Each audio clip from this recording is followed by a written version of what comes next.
کوئی شخص کتنے بھی بڑے سے بڑے ولی سے دعا کرا لے، وہ ولی بھی تو اللہ کا بندہ ہے، وہ ولی بھی اللہ کا بندہ ہے، زبان بھی ایک انسان ہی کی ہے، لیکن ایک طریقہ اللہ کے نبی نے ایسا بتایا کہ اس کی بدولت اللہ اس کی دعا فرشتوں سے کہلواتا۔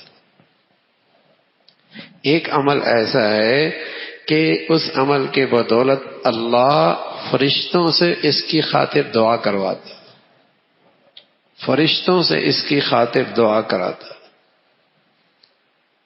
تو رسول اللہ صلی اللہ علیہ وسلم نے فرمایا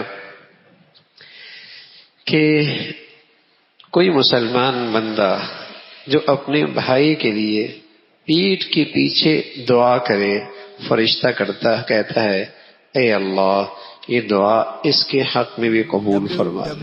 سبحان اللہ۔ ایک مسلمان کی پیٹھ کے پیچھے جو دعا کی جاتی ہے اس میں اخلاص ہوتا ہے، اس میں خلوص ہوتا ہے، اور وہ تعلق محض ایمان اسلام کی وجہ سے ہوتا ہے، کوئی مفاد، کوئی ریاکاری، کوئی دکھلاوا پیش نظر نہیں ہوتا، پیش نظر صرف اللہ کی رضا ہوتی ہے۔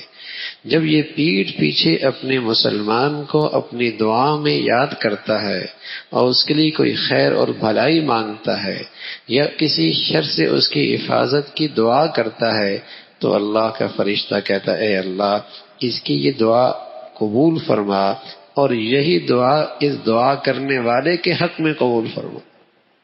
تو کیا بڑا عمل ہے کہ آدمی اللہ کے فرشتوں سے دعا لے لے، اور اللہ کے فرشتوں کی دعا اپنے حق میں ان سے کرا لے۔ عمل کیا ہے؟ اپنے مسلمان بھائی کی پیٹھ کے پیچھے اس کے لیے دعا کرنا۔